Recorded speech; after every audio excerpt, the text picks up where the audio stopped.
Hey, John. Hey Eric, how you doing tonight? I'm doing all right. I'm AI coding all the things. having fun with AI agents, as are you. I am. I is.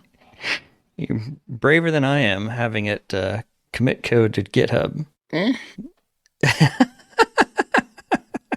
It is Eh, pretty. It's pretty good. I don't know. I got distracted, so I haven't done another debugging loop on it to see what else to tell it. But mm, yeah.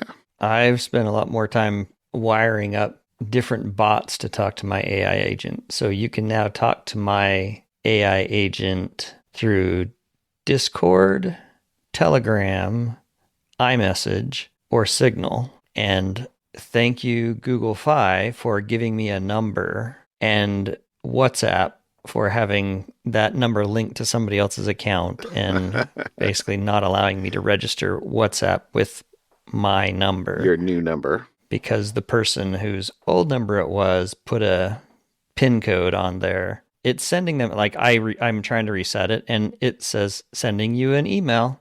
You're So like, no, you some aren't. user is getting an email saying, "Hey, this phone number is trying to reset your WhatsApp account." And if they keep blocking it, I don't know what else I can do. WhatsApp, on Interesting. the other hand, says, "Hey, you can reset it, but there's a 7-day waiting period. So 6 days from now, we'll see if I can wire WhatsApp up to my bot." You're like, but I mean, like phone number hijacking. Like what? Yeah, Yeah, you gotta. What are I you gonna get do? why. Yeah, I you're like, I know how the system works. I see I the dripping green characters, and yeah, I am not confused. yeah, exactly, exactly. So, uh, um, yeah, yeah, it's been an interesting couple weeks. yeah, I had my agent who I told, "Here's your personality, snarky know it all." Talk to John's agent, who's I do know. nothing. I was like, what are you doing? What are you doing? It was rather humorous, just prompting the AIs to talk Yes, to each other, and they yes. they went at it for a little back and At least a forth. little bit back and forth, and until I got a text that said, "Hey, this some weirdo is trying to talk to me." It didn't actually say that. He's like, Yeah, yeah, "But I'm keeping him at arm's length for the moment. Let me know if I should pay attention." Yeah. yeah. Um. Anyway, Yeah, it's. yeah, pretty funny. I have mostly just been entertaining myself. You've been doing actually interesting things. I've been trying to. Um, I, eh, anyways, But my something fun is going to be semi-related. and my topic is semi-related, Okay, so there we go. we'll get Okay, there. okay, I will say the other. So my wife, I dropped her off at the airport this afternoon. okay. She is going to take care of my daughter, who is getting her tonsils out as a 23-year-old, which the recovery is a little bit Different than when longer. you're 10.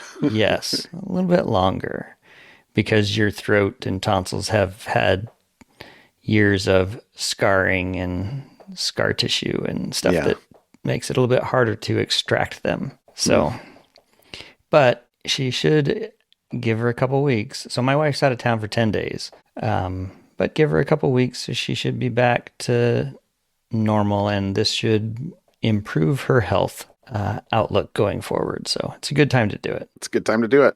Yep, yep, Yep. yep, So yep. Well, no, no, no. It's kind of like planting a tree.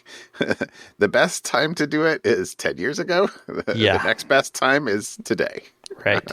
That's exactly right. Yeah. All right. Yeah. So That's good. Um, well, so this weekend, so Saturday, I don't remember what we were doing. I think we were just erranding or something, or I was doing some stuff in the morning, and then but I went and I looked for, we had symphony on Saturday and looked at mhm. the tickets at like 3 o'clock or something like that. And we're like, oh, crumb. This is one of the ones where we actually bought 4 tickets because it's a really kind of popular and famous, and we know it well, of pictures at an exhibition is one of the name of one of the pieces, that the second half. Anyway, but the net of it is that there was insufficient time, and wouldn't have done it at the last minute, to like literally drive down to Corvallis, pick my son up, come up.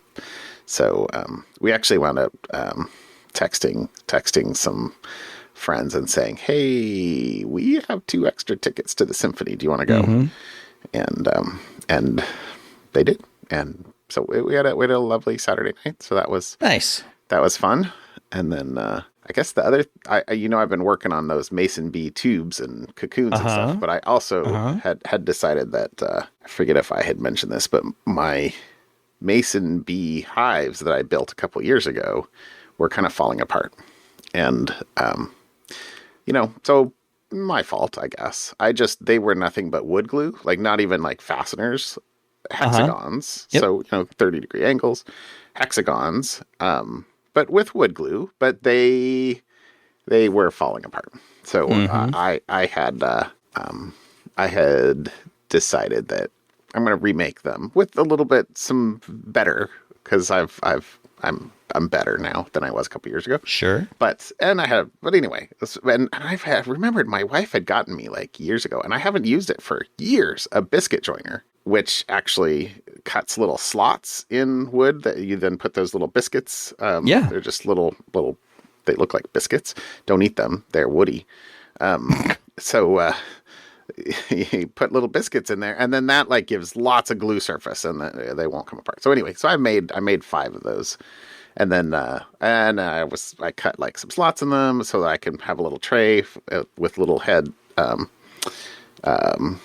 little shelf, I guess, that you could put the cocoons in, and drill a hole so that's what they stay in there, and they hatch out, and then all the tubes that they put the cocoons in are like, we're going to rewrite leather, so they're going to be great. They're going to be awesome. So those are all okay.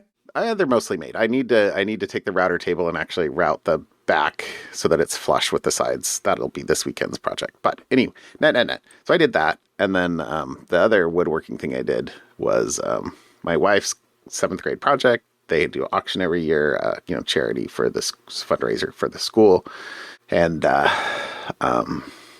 she did this piece of art where we went and got 3-inch canvases, the little small 3-inch canvases. And I think she did 18. So I think it's 6 by 6. So I think there were 36, because I think she has 18 kids in the class. Each of them did 2 of them. And so they did a picture where each of the, they must have taken a pencil or something and drawn like what the overall picture was supposed to be like, because it's kind of like a lion.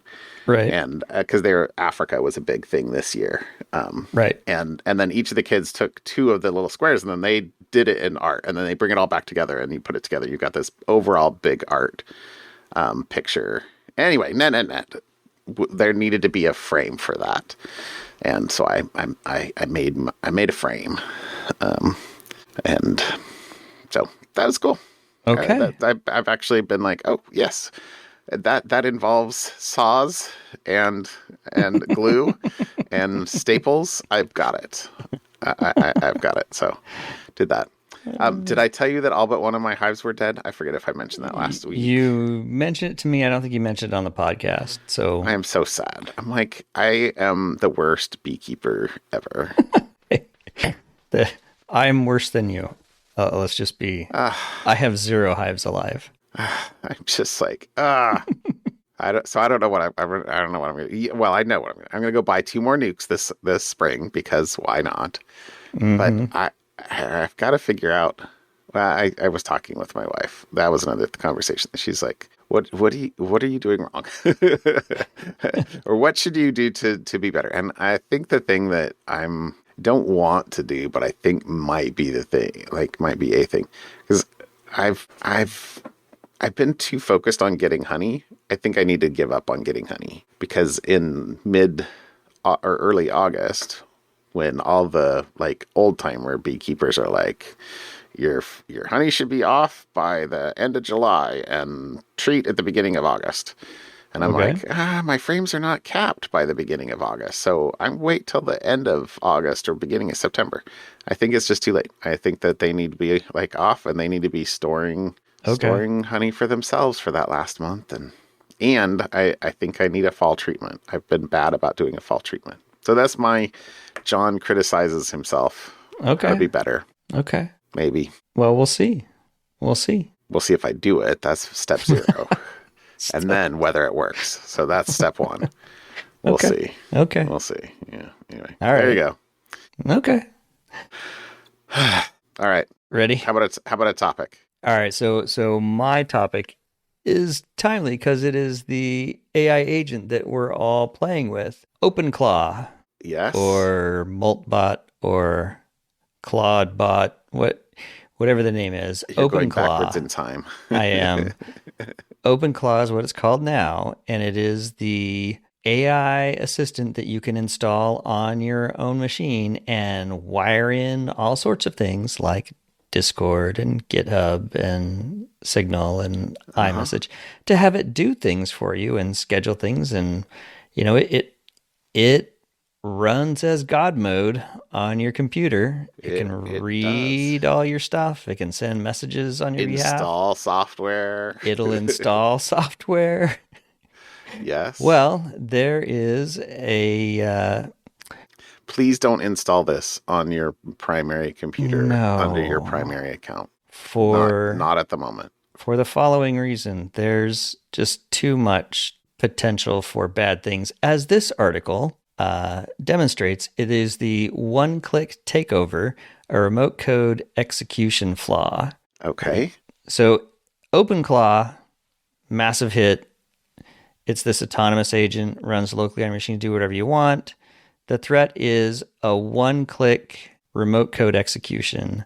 It bypasses all your local firewall rules, all your local host protections, and it uses your own browser against you. Okay. So apparently over 135,000 instances were found exposed to the internet.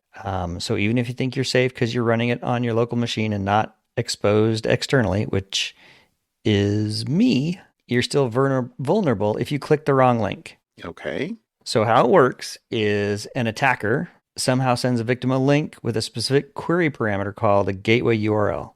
When you open that URL in the OpenClaw control UI, the app trusts that URL and initiates a WebSocket connection to the attacker's server. And as this happens, OpenClaw helpfully Helpfully. hands word. over your authentication token. And now the attacker uses that token and performs something I hadn't heard of, a cross-site WebSocket hijacking. A cross-site WebSocket hijacking. And because OpenClaw doesn't check where the request is coming from, the attacker's script can now talk directly to the victim's local AI instance. And so what the attacker then does is turns off all user approvals, so you don't get any prompts. If you're running it in Docker in a sandbox, it escapes the Docker sandbox and runs directly on your host OS, and it can execute anything it wants to on your machine. That's the remote code execution. So the deal is, if you gave your AI assistant this God mode permission, basically access to terminal, iMessage, WhatsApp, whatever, the attacker now has those same permissions. Mm-hmm. And all you have to do is click the link and it happens instantly, pretty much. So there's a report, Gartner report, that shows half of some enterprise customers have some kind of shadow OpenClaw instances running internal to their enterprise. Yeah. Not good, but it often has privileged access that bypasses corporate security. So if you're grumpy with your business because they blocked openclaw.com for any reason, here's why. That's exactly why. Okay, I was gonna say, when is that fixed? Because I remember reading all versions before the 29th of February, so a week and a half ago, about 2 weeks ago. January. Yeah, sorry, January 29th. Yes. So yeah, 2 weeks ago. So anything before that version And if you're running basically if you're running a vulnerable version or have been in the last couple weeks, just assume you're compromised. Change all your tokens, your API keys, however you're connecting to, OpenAI or Anthropic or wherever. And then just in general, don't browse the web in the same browser session where your AI is running as well. Yeah. So there you go. Back to the please don't install this on your primary. Yeah. Yeah. So which I know you and I haven't. We went out and bought little Mac Minis. Yeah, that's why there's a run on Mac Minis at the moment. Yep. I have a Mac Mini. I have it on my guest network because originally I didn't have it on my guest network, and one of my buddies asked, "Hey, what are all the machines on the current Wi-Fi network now?" And it started listing off all the machines. I'm like, "Yep, I'm gonna fix that." Yep. Whoop. You get to go at the guest. You get to go on the guest network where nothing else is, and which is pretty much locked down. So, anyways, It's been fun. So. Well if played. you're running OpenClaw, make sure you're up to date. Just assume, and even if you are all up to date, just assume you're compromised. But yeah, yes. Yeah. It's fun, but it's also air quote fun. Yes, yeah. No, it's There's been only a few places in my career where I've been like, I can see the future. Mm-hmm. This is definitely one of them. Mm-hmm. So the more you play with it, the more, very cool. It's pretty cool. Yeah. Honestly, how long has John been talking about writing iPhone apps and not doing it? And now John can write iPhone apps. I have two already that are kind of nice. I mean, I don't know that they'll ever get published to anybody other than me, but who cares? That Do they solve a problem for you? They do, which is the whole point. Done. Exactly. It's like my wife's little book They're not done yet. I'm just still playing with them, but I'm going. Yeah. I need to get it so that it can actually get onto my machine or onto my phone, which I haven't done yet. But anyway. I know a guy who can help you with that. It's coming fast. Yeah. Yeah. Okay. Cool stuff. Well, the topic that I chose today was 7-zip hijacking, which I like. That's a Windows unzipper thing. I would say anything unzipper. Like 7-zip exists on. Does it exist on the map? Oh, I didn't know that. Yes. But the actual 7-zip website is like 7-zip.org, I think. But somebody typo squatted 7zip.com, literally 7zip.com. How does 7zip not actually have 7zip.com? I don't know if it could be typo squatted. Does not make any sense. But like they made the hijacked website look, or it wasn't a hijacked website. They made the typo squatting website look exactly like the actual legit 7-zip, except that when you downloaded the, infected 7-zip, they turn your home computer into a residential proxy node. Okay. Which basically coupled with an AI agent. Well, the residential proxies are desirable because many services block known proxy egress points. Yeah. And but residential IPs generally aren't on those lists. Right. And so, if you can exit on a residential IP in a country, for example, it's harder for example, the streaming services to know that you're not actually legitimately in that country, for example. Harder, not impossible, but or like illegal or malicious activity that's coming from your home network. So knock, knock, knock. What's going on, John? Something like that is not exactly a situation that you want to find yourself in. yeah, so it says when users downloaded the fake software, it installed a proxyware component that turned the host computer into a residential proxy node for hire on the dark web. So how a normal user is supposed to know that 7-zip should be downloaded from 7-zip.org instead of 7zip.com is really hard to say with a straight face, especially since the signed binary, or the binary was signed with an invalid, previously valid certificate, but it's not like it came up as unsigned software. So, yeah, how that slipped through the cracks is a little bit of a mystery to me. But there you go. Okay. There you go. That's unfortunate. So concerning brew install is how to get. Yeah. Sorry. Which just is a different way to. That just makes the supply chain approach a little bit different because now you're trusting brew install. That's true. So, that's true. Like it's somewhere there's a non-turtle. Yeah. All right. All right. Yep. How about something fun? All right. So my something fun, I actually saw as an Instagram reel, and I did not know. I want to say I had heard of this, and I scrolled through our history, thinking this must have been something fun at some point. But apparently, there is a pando in central southern Utah. It's the largest tree by weight. It is 13.2 million pounds, and it's the largest tree by species. It's a trembling aspen clone that's been verified by genetic testing, and it's the largest tree by landmass.